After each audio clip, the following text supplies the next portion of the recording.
From maggots living in skin flaps, to 9 dogs overrunning a bedroom, to feces-stained chairs, my 600-pound life has revealed some of the most shocking living conditions ever shown on television. And today we're counting down the 8 filthiest in the show's history. And that story begins with a 36-year-old mother from Washington, whose cluttered, suffocating home gave viewers their first glimpse into just how far neglect and food addiction can push someone. Stephanie Smith's home was so filthy and so suffocating that it became one of the most shocking living conditions in the history of the show. Everything started falling apart for Stephanie in her childhood after her dad tragically passed away at a young age. And the day I found out he passed away, they took me into foster care because my mom didn't have a proper place for us to live.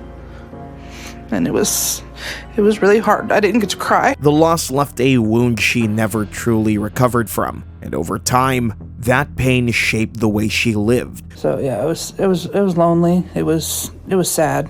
Those are the feelings that food takes away. So when the cameras entered Stephanie's home, it was clear that food wasn't her only problem. Her bedroom looked less like a place to rest and more like a storage closet caving in on itself. Her oversized bed took up nearly the whole room, and at its foot was a tiny mattress where her son slept. Her bed didn't even have sheets, just a bare, stained mattress that she collapsed into every night. All around, clothes were scattered in every direction. Plastic bottles and trash covered the tables, and bags were piled wherever they could fit. The rug was also buried under years of mess. But the chaos didn't stop there. Her bathroom was also overrun with dirty laundry at every corner. After showering, Stephanie didn't bother with a towel. She just walked wet and dripping back to her bed, sinking into that uncovered mattress. The living room, the space where she spent most of her day, was no better. Okay, I'm good. Crumbs and wrappers were ground into the carpet, with plastic containers covering the tables. The sofa was stained and filled with dirty clothes, and with 3 kids in the house, the mess only multiplied, spreading until every corner of the house felt suffocating. Viewers couldn't help but notice the terrible state of the house, saying, "I just can't with that messy house. This is another one that looked like an episode of 600-Pound Life and Hoarders wrapped in one." And another comment saying, "Filthy house full of kids with no obvious involved fathers, all developing weight issues of their own." While her mother and stepfather thought they were helping out, in reality, they were feeding the problem. Okay, so your son or your stepdad will go get what you order. Yeah. Okay, so they're your enabler. So how are we gonna break that cycle of being everybody supporting your eating habit? Doctor now saw through it immediately. At 611 pounds, Stephanie's life was on the line. If you keep this up, you're gonna hit 700 pounds, and after that you're gonna be bedridden, and then your health is gonna go down really quick. So how motivated you are to change? Extremely. That's why I'm here. I want to change. 9 months later, when she should have been making real progress, Stephanie was still nowhere near her expected target.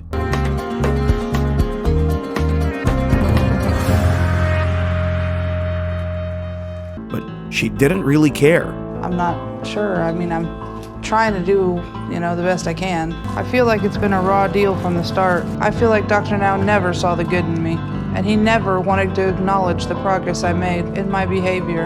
And then, just like that, she quit. For the last few months, I haven't heard from Stephanie. She seemed to block me, so I am unable to call her. She missed the appointment that we set up at a local clinic, so she likely didn't lose any more weight. For viewers, Stephanie never had any intention of changing. One viewer summed it up. Stephanie was stuck in the victimhood mentality. She paid lip service to wanting to be there for her kids and not wanting to cause her mom more stress, but she didn't do a single thing Dr. Now asked. The episode ended with resignation because the filth in Stephanie Smith's home was the physical representation of giving up, of depression swallowing someone whole, of children forced to grow up in an environment where garbage on the floor and crumbs on the couch were normal. But while Stephanie's house felt suffocating, our next case takes filthy living to a completely new level. At just 31 years old, living in Columbus, Ohio, Cyrita Covington weighed in at 603 pounds, but what shocked viewers even more than her size was the state of her home.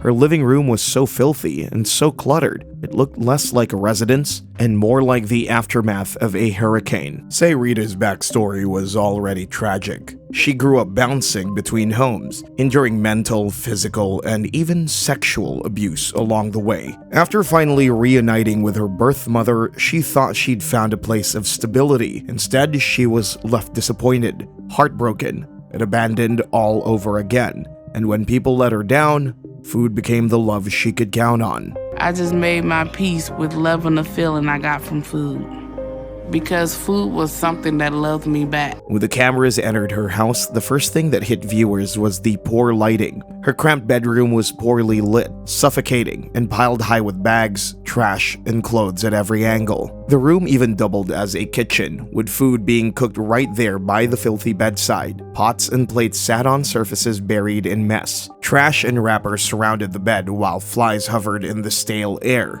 Even the mattress, tangled with dirty sheets, looked like a nest rather than a place to sleep. And that was just the bedroom.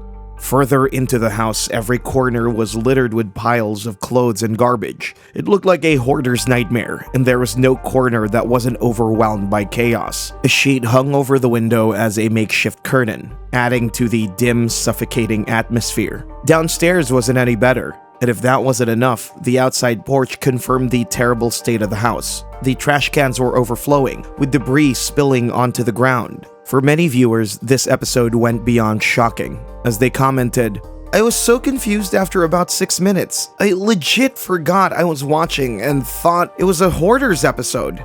She has a son living in that filth. I was disgusted and I'm only a few minutes in." Fans online said her home looked unlivable, unsafe, and outright dangerous, pointing out that the floors were caving in, the stairs and walls were rotting, and doors were falling off the hinges. Some seriously atrocious living conditions that there are laws against. But what made Cyrita's story especially tragic was how normalized it had become for her. The mattress without sheets, the trash covering the floors, the smell, and even the poor cat eating off scraps from the filthy rug. She lived in it day after day, numb to reality. What we eating?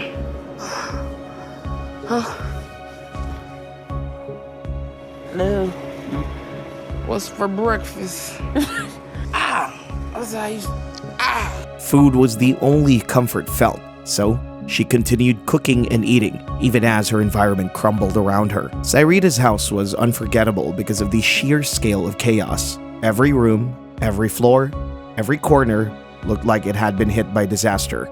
And yet, this was her daily life. And that's why Cyrita Covington's episode is remembered as one of the filthiest in the history of my 600-pound life. It wasn't just about her size. It wasn't just about food. It was about a home so overrun with trash and clutter that viewers couldn't believe their eyes. As one viewer put it, "Man, the house was a dump.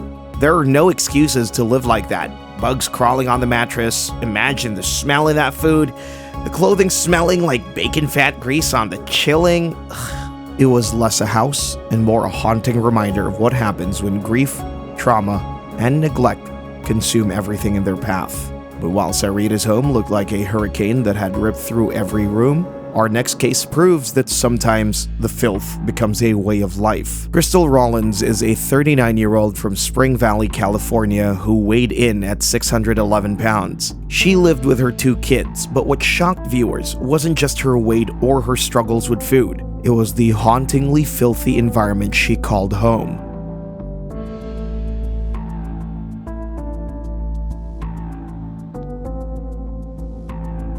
Crystal's story, like so many others, was rooted in trauma. Her mother had her young, at just 21, and the way they bonded was through food. Eating together became their love language, but it also planted the seeds of addiction.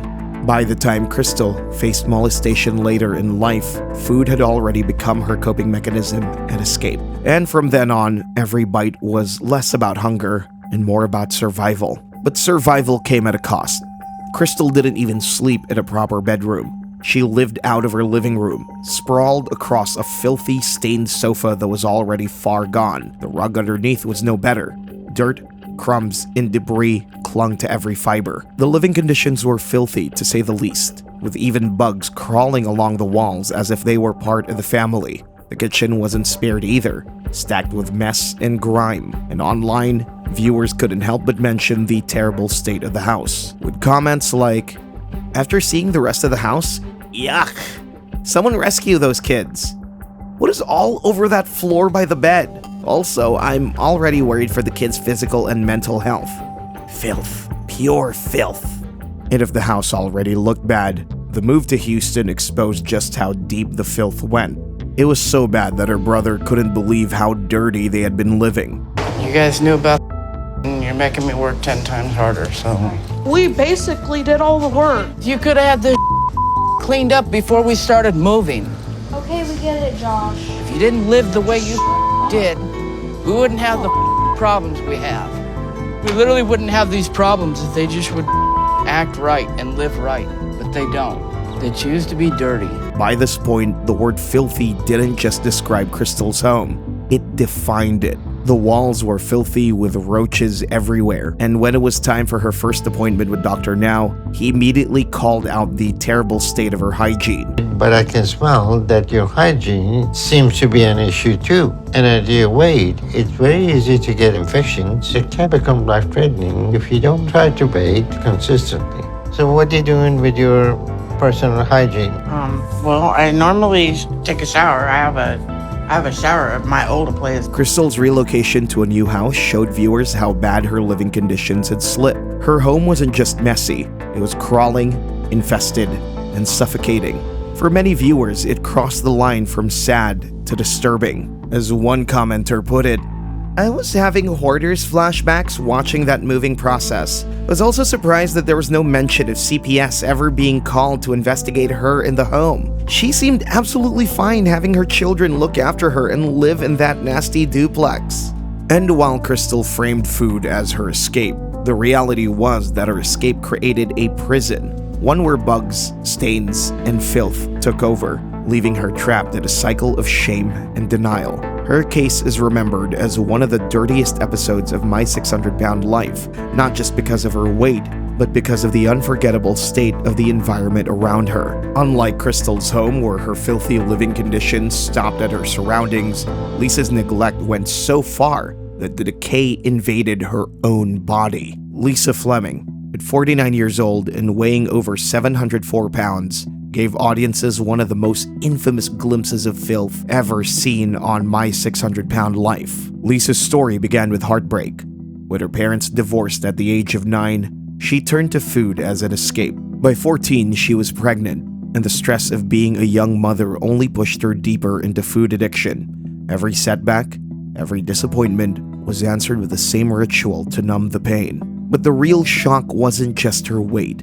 It was what her environment, and eventually, her body itself had become. We all have to help her. 2, 3. God help me. You got it? I got it. The first glimpse into her home was enough to make viewers cringe.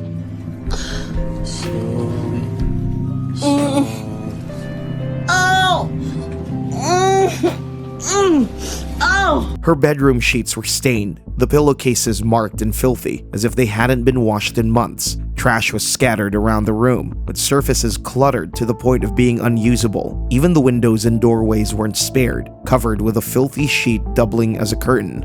Lisa's filthy living condition was cemented as one of the worst cases after a horrifying discovery left thousands shocked. A month ago, I started feeling sick and my leg was really bothering me. I kept saying, my leg is hurting bad. And when Danielle pulled open the folds of my skin, she found little maggots on there. For many viewers, this wasn't just a shocking revelation. It was the ultimate symbol of how neglect and poor hygiene had taken control of her life. With the audience saying they couldn't get over the maggots thing. That should have been a wake-up call. While most viewers were concerned about how she got maggots in the first place, it was very evident that it was due to the sheer level of filth she lived in. Because if her living room and personal hygiene weren't enough proof, her kitchen told the same story. Just like her bedroom, the entire space reeked of neglect. Lisa's episode was a wake-up call not only about the physical dangers of morbid obesity, but also about how far personal hygiene and living conditions can deteriorate when addiction takes over. Viewers thought Crystal's bug-infested home was bad, but Lisa's story turned stomachs everywhere. The filth wasn't just in her environment anymore, it had reached her body itself. This contrast between a home falling apart and a body literally decaying under neglect made Lisa Fleming's episode one of the most infamous and unforgettable in the show's history. If Lisa Fleming's story horrified viewers with maggots invading her body, our next case shows how filth can spread into every corner of a home, leaving it as foul as a public toilet. At 43 years old and weighing 646 pounds, Delana Boyer from Greenville, Tennessee, gave us another unforgettable look at how devastating neglect and food addiction can be.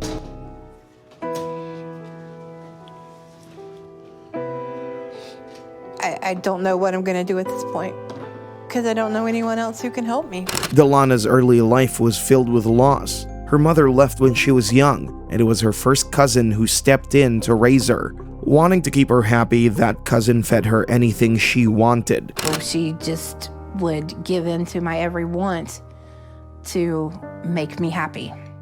There was always cakes, always cookies, always sweets. I didn't know to limit myself. I was a kid, and it was offered to me.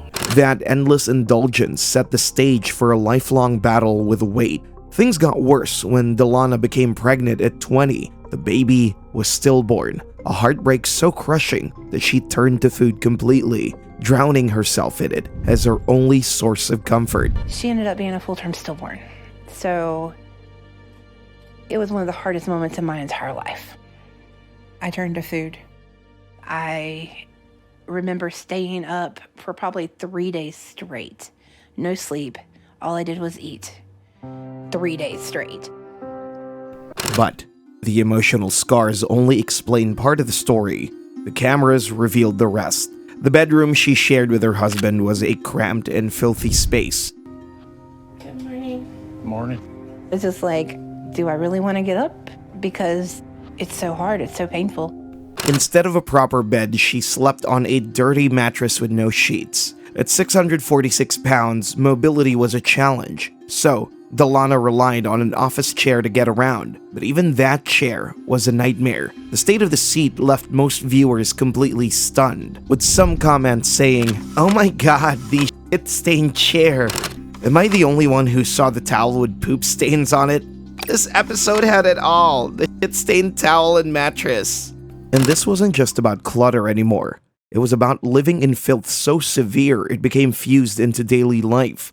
And it didn't stop there.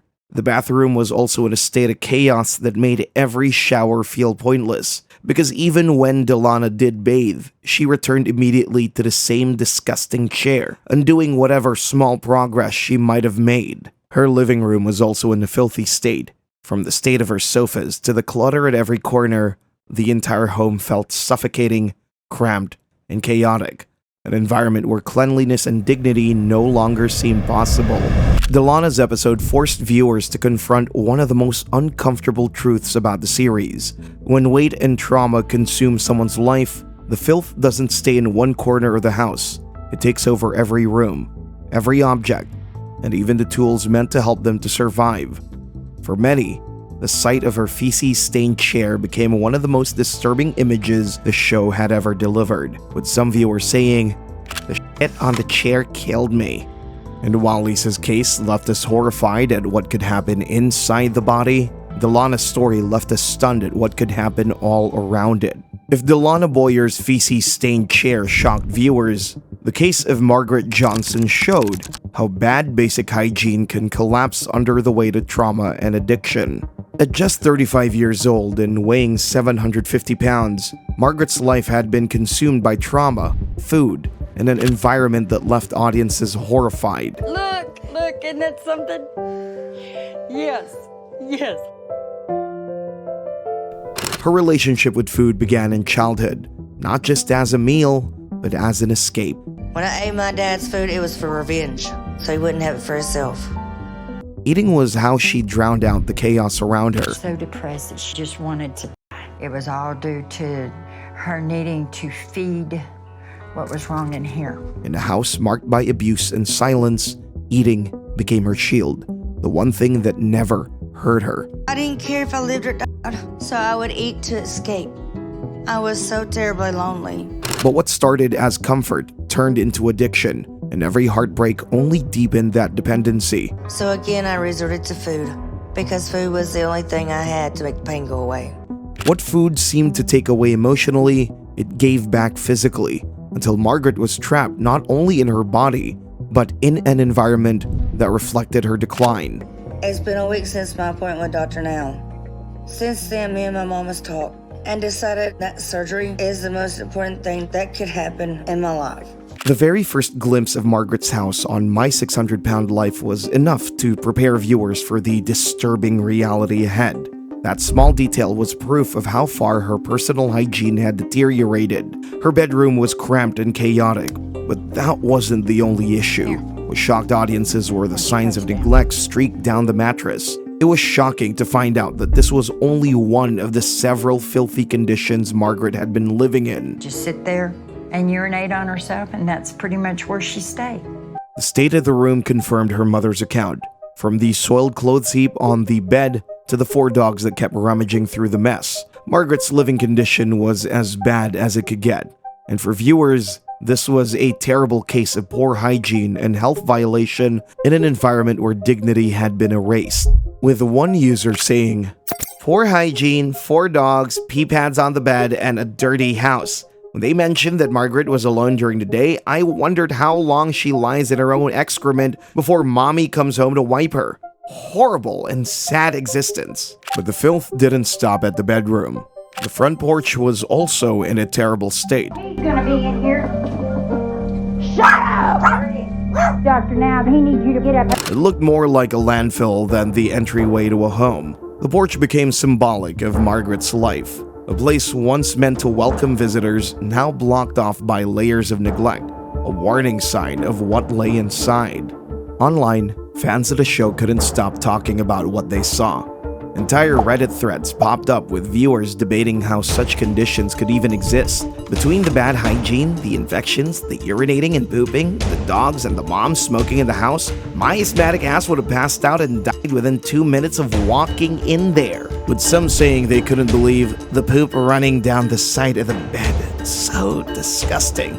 But even with all of that, the most shocking moment came when Margaret confirmed her mother's comment in the beginning of the episode. It was the kind of moment that crystallized the severity of her condition. This wasn't about poor housekeeping anymore. It was about a complete breakdown of boundaries, hygiene, and control. For many viewers, that single scene turned Margaret's episode into one of the most infamous in the history of the series. What made Margaret's case so disturbing was the way everything connected.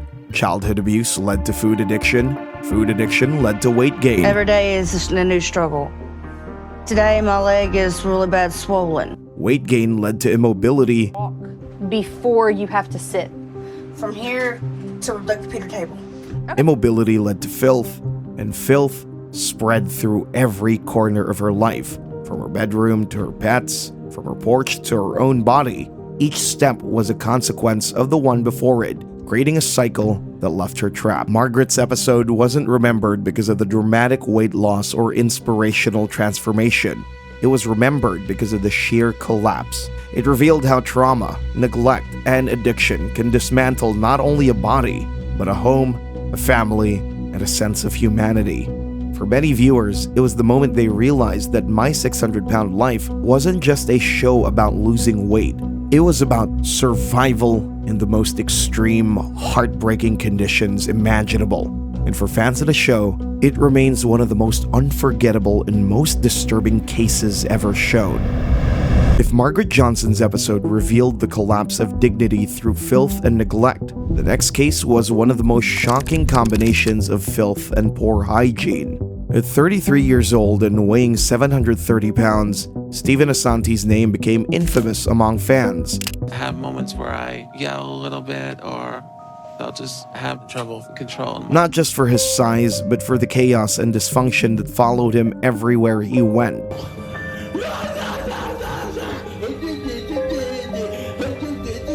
From the very beginning, his story was shaped by pain.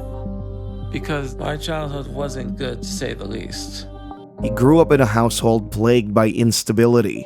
Stephen and his brother were left to endure both neglect and abuse. Go live with my mom, but at that time, my mom cared more about the alcohol and her boyfriends than us. In that environment, food became his shield, the one reliable source of comfort when everything else was unstable. Food was my comfort through good and bad situations, but it didn't help with some of the shit that was going on. I mean, I was still really upset. Each binge dulled the sting of rejection. Each bite helped him escape, if only briefly, from the pain of his reality. Let's go back to my childhood days.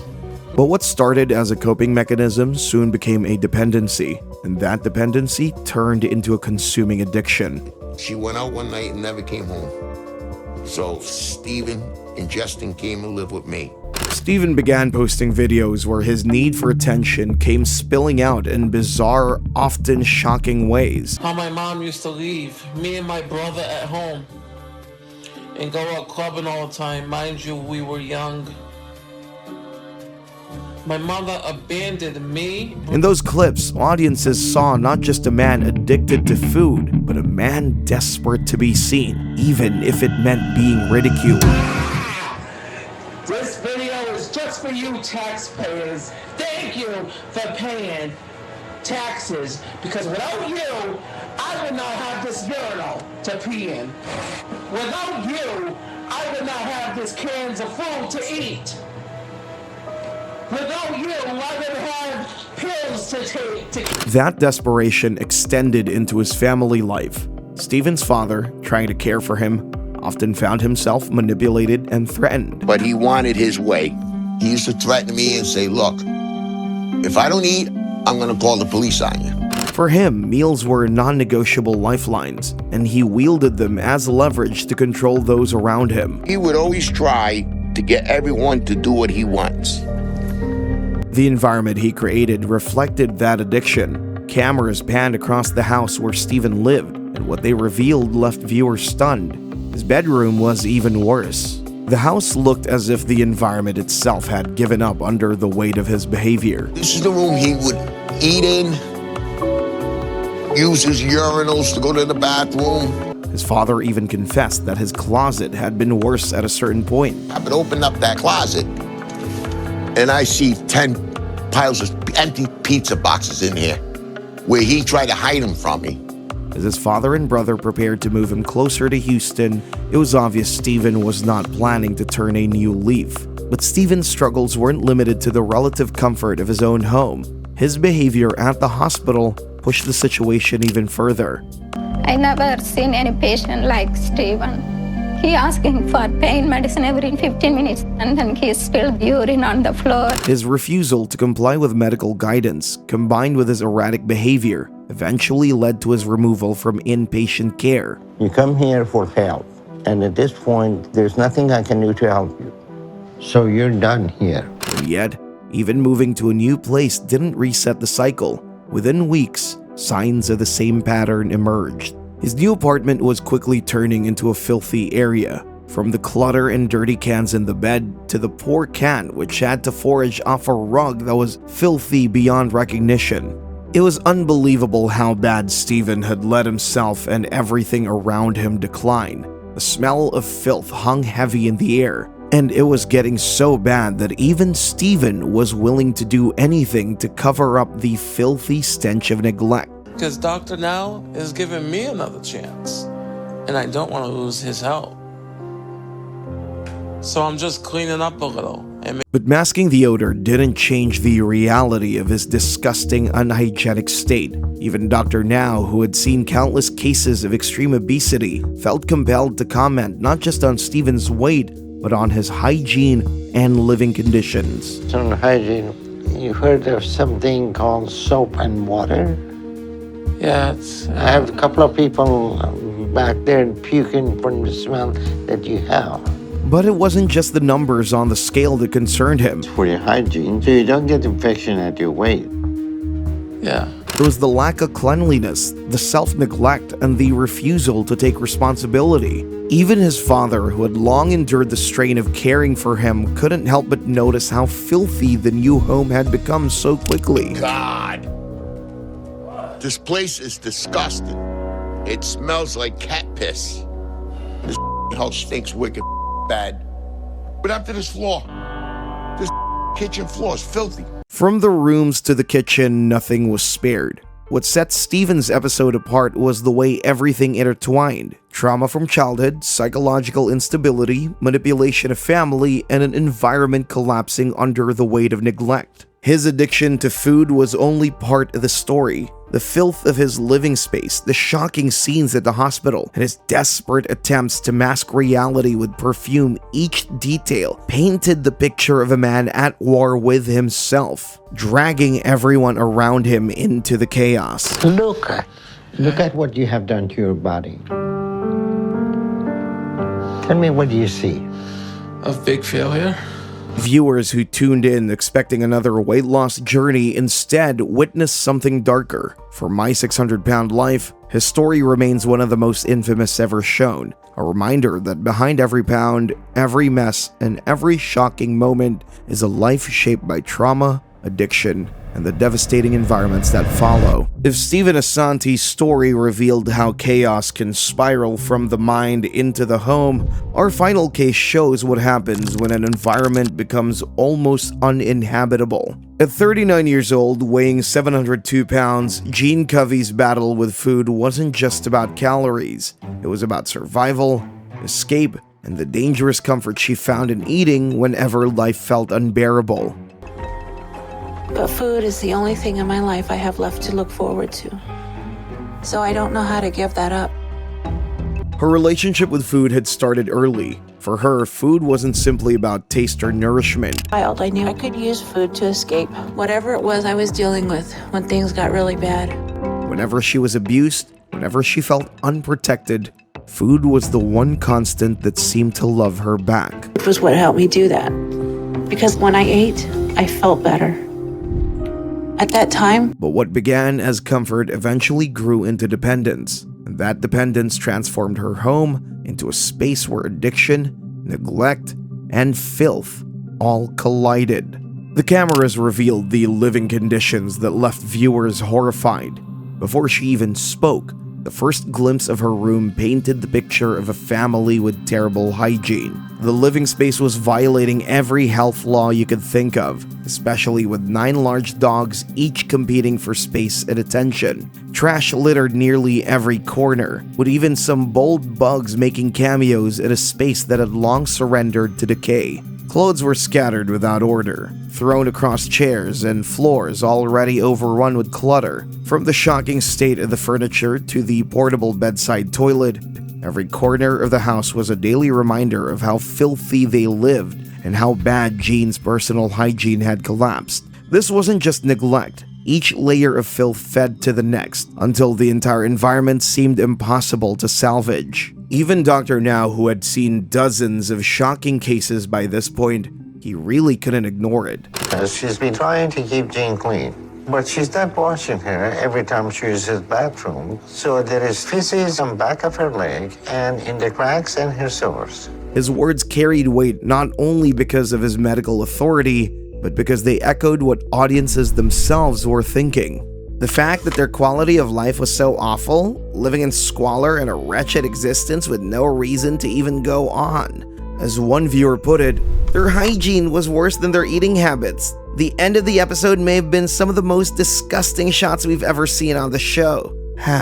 What a sad way to end an overall depressing episode. For many viewers, it was one of the clearest examples in the show's history of how extreme obesity doesn't exist in isolation. It consumes the body, the mind. But food is the only thing in my life I have left to look forward to. And eventually, the entire home.